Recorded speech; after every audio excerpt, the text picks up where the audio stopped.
Now, this set of examples here has something to do with the first special identity that we had learned uh, for the past few days. Okay, so again, this is where we square the first term. That's why we got a squared, and then twice the product of the first and the second term, and then we square the second term. Okay, now look at the questions. Okay, now when you factorize, the first thing that you need to do is to observe the expression.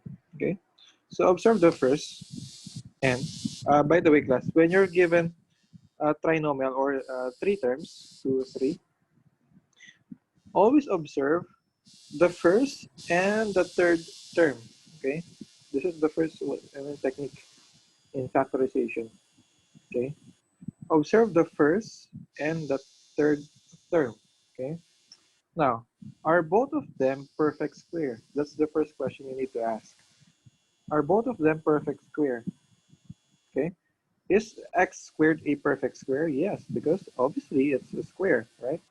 How about 81? Is 81 a perfect square? Yes or no? Yes. Yes, Yes. it's a perfect square, right? It's 9 squared, it's 81, right?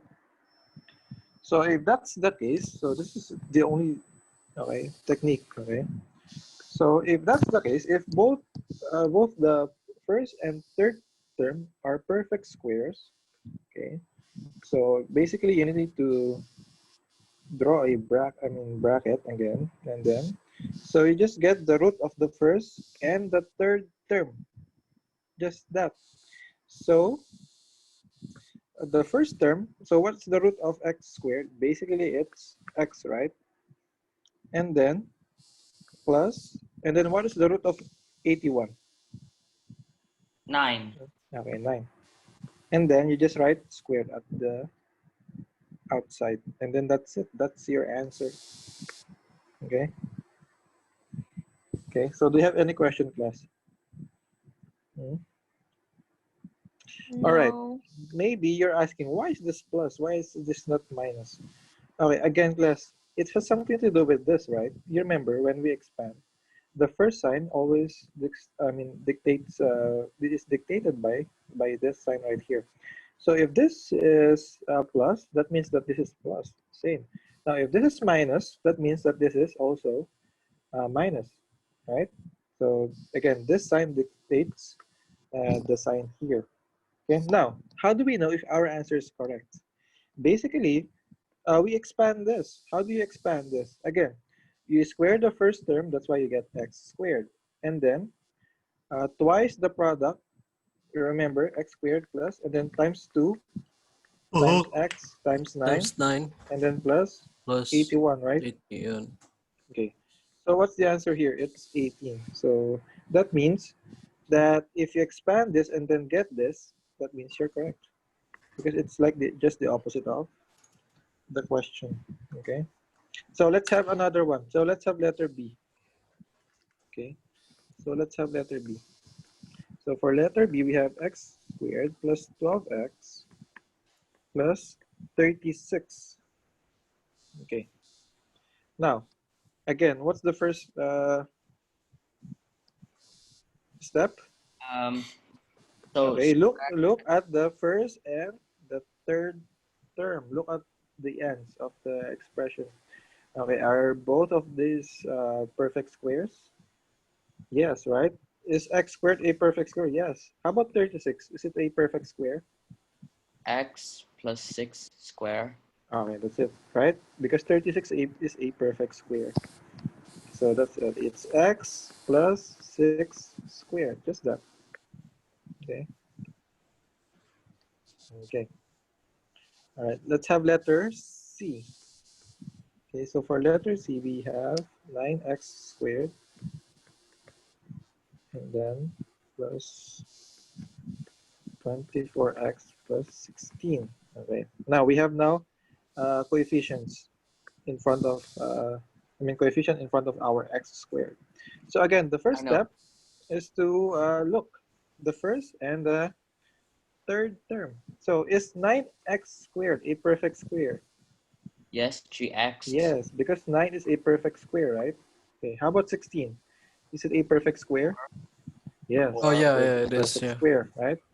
So again, you just get the root of both, and then, so open bracket. So what is the square root of 9x squared?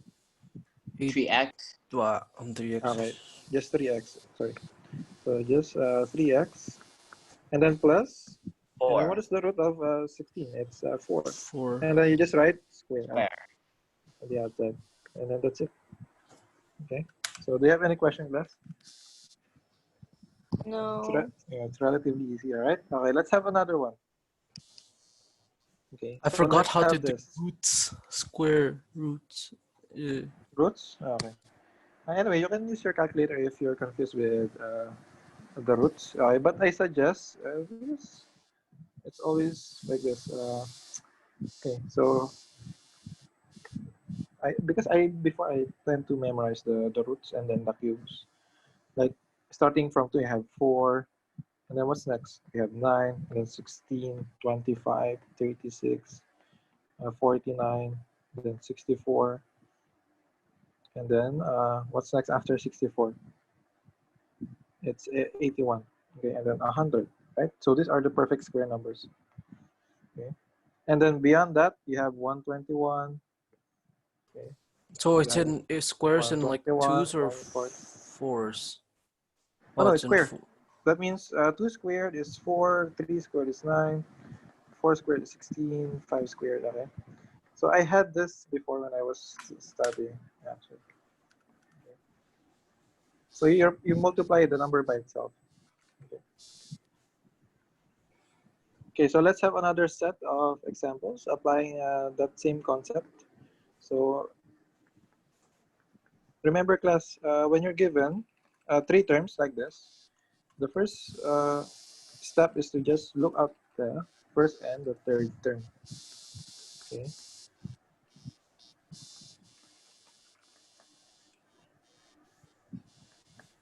Okay. Do you still remember the guess and check method that we used before that we yeah. have learned? I Okay. All right. So let's before we answer this, let's go back to those kind of questions.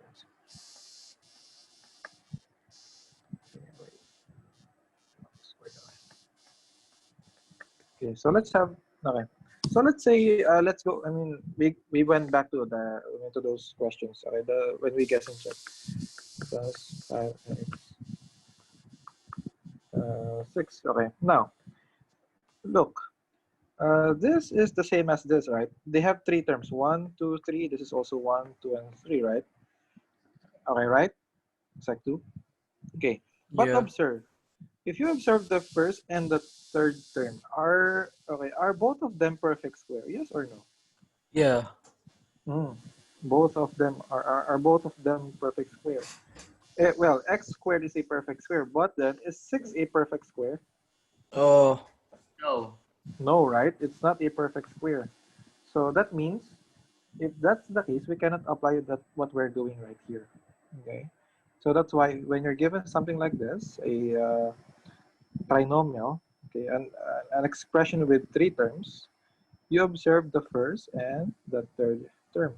If both of the first and the third term are perfect square, we can just apply this, the thing that we're what we're doing right now. But then, if it's not, you need to do the guess and check. Remember that. Okay. So that's the main difference between the two. Okay. All right. Anyway, let's go back here. So let's have 3 more questions. Okay. So let's have 49 minus 84x plus 36x squared. yeah. 49 is So perfect square. yeah, is 49 a perfect square? Okay. Now, if you have your calculator, what should you do to check if 49 is a perfect square? You just get the root of 49, right? And if it gives you a whole number, that's it. It's a perfect square. Okay. So obviously 49 is a perfect square. How about 36x squared? Is it a perfect square? Yeah, Okay, so it's 6x. also, oh yeah, 6x, right? So what's the next step? It's just to get the root of the first and the third term. So what is the root of 49 again? It's 7. 7. And then what's the sign now? What's the sign here? So Minus. since this is minus, right? So this is now minus. Yeah. Yeah. Wait, it Minus what? stays minus. Minus Minus 6x. Okay, 6x, and then we have square outside, and then that's it. Okay. Mister, I have a question. So yes, what's that? Can you move to the left side? Okay, wait, let's zoom out. Okay, No, like like this. left? No. Can This you go one? to the back page? The back page. What back page? This one? Yeah. Wait, stop. Are you okay? Are Oh you yeah. trying to? So, I think I understand. I understand. Okay. Yeah, don't worry. Okay, now let's have letter B. Okay, so for letter B, okay, again we observe the first and the third term. So is 9x squared a perfect square? Yes or no? It's a perfect square? Yes or no? It's a perfect square, right? So 9 yeah. is a perfect square. How about 25y squared? Yeah, it is. Yeah. Okay, it's a 5y. perfect square. 5y, right? Okay. So we get the root, and then that's it. So bracket, so this is 3x minus 5y, and then square. That's it. Okay, so that's your answer. Okay, last example, letter C. Okay, so again, observe, is 4 a perfect square? Yes, of course, indeed. How about 81? Yes, it's a Yeah. perfect square. So Square, what's your square. answer here? Anyone wants to volunteer? I know. Okay. 2 2, minus 9x square. 9x, and then bracket square. Okay. All right. Don't forget the square outside. Okay. So that's it. So that's the first factorization that we have using special algebraic identities. Okay. Okay, you want to go to the last one, to the other one? Okay. The other one is just opposite of the thing that we used to do, right? Now, before, I mean, in our previous lessons, we had this, right? So x, let's say plus 2, and then x minus 2. We know the answer here, right? So what's your answer here? It's basically x squared minus 4, right? In our previous lessons. Now, we do the opposite. Now, we are going to be given this one, and we're going to give this answer now. Okay? So, observe the given. Okay? So, the given here are just two terms, 1 and 2. Just two terms. They're Okay? all And square. look, it's always minus. Take note. It will always be minus. Okay? Now, and then observe the two terms are always perfect squares. Okay, this is a perfect square, this is a perfect square. Okay, and then okay, all of these are perfect squares except for letter C, because you need to do something with letter C in order to get the factor form. Okay, so let's have letter A. Okay, so this is the next special identity. So let's have x squared minus 25. So again, questions like this, you only get two terms, okay? One and then two, and then they always, I mean, the operation is always minus, okay? It's always x squared minus 25 or 36x squared minus 121. It's never plus, okay? It won't be, okay, it won't be plus, okay? And then your two terms should be both a perfect square, okay? Should be both a perfect square. Now, uh, again, before we used to be given this question and then we give this answer, right? So if we're given this question, so we're supposed to produce two brackets like this, right?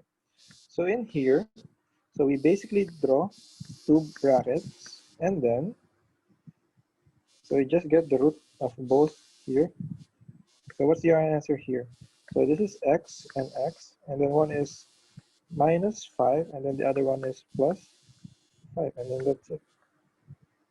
Okay, do you have any question, class? Hmm? No. I know. No. Right. Because again, when you get the square root of something, it's always a plus and minus 5. That's why you have a plus and minus 5 here. Okay. So that's it. So let's have letter B. So letter B, so we have 36x squared minus 121y squared. So again, we have two terms, and both of them are perfect square. 36 and 121 are perfect square, and the operation is minus. Okay. So what do we do? So the next step is to just get the root of both terms, and then we prepare our brackets here. So what is the root of 36x squared? So it's 6x and 6x. another 6x here, Yeah. right? And then how about the root of 121y squared? It's a big number. Sorry. 121. 11, right? So it's a plus 11y and then a minus 11y. So just that. And then that's your final answer. Okay. So do you have any questions left with A and B? Okay, now one common question here. Okay, is it okay like if we switch the plus and minus? Oh yeah, it's totally fine. Okay. If the minus goes first, okay, it doesn't matter. Okay. As long as you give a plus and a minus for the second one. Okay. Now let's have letter C. Okay. Now for letter C, obviously 8 is not a perfect square, right? Even 18 is not a perfect square. Okay. But way back in Sec 1, okay, you learned something. Okay, when you factorize, what should you do first? Okay, in Sec 1, you look for what? Common factor, right? yeah. Okay, so what's common between this? Because we cannot apply this special identity 4. here, right? Okay, 4. because 8 and 18 are not perfect squares. Yeah. What's your common factor? 4? Wait, no, Is no, it, no. For what 8 is is the, 4. For 8 is 4, right? no, they should apply for both numbers. It should be Uh, 8 HCF. What is the HCF of 8 and 18? Anyone? 9. Wait, no. Wait, no. 9. What Never 9? mind. Hmm. HCF. HCF. High. Highest Highest common common factor. factor. Wait.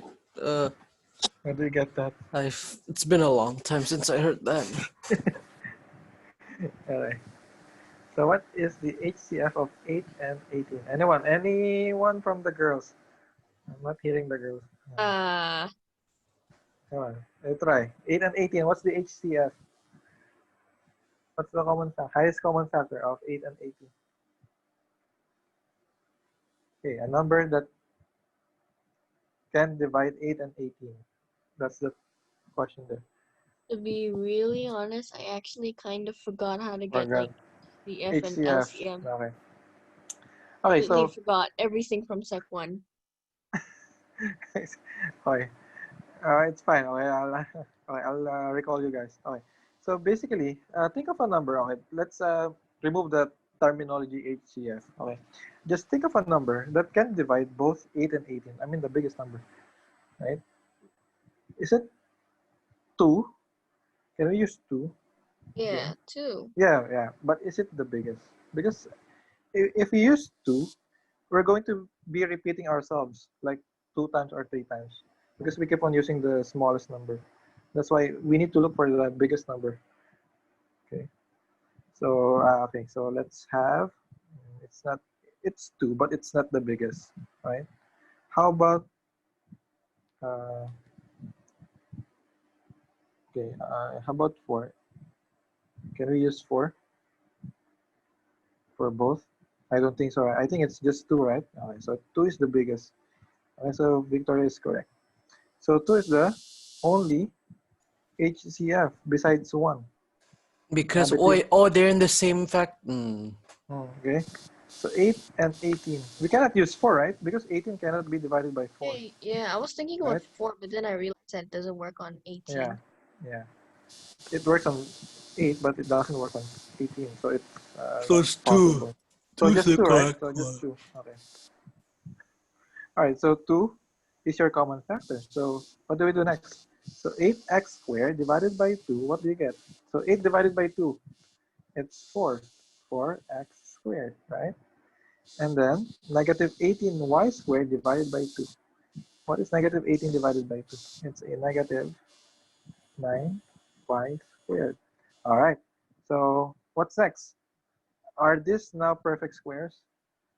Uh, Yeah, yeah. right? Wait. So Yeah. 4 and 9 are 9. both perfect squares. So this is equal to 2. Don't forget the 2. And then 2x. draw Oh, your never mind. brackets. So we get the root of both of this. So what do we get Mm-hmm. now? So the root of 4x squared gives us 2x and 2x. 2x. 2x. How about this? How about negative 9y squared? It's a positive 3x. Sorry, 3x, 3y. 3y. And a minus 3y. Okay, so this is your, Wait, y minus? yeah. Okay. Wait, what? Y minus on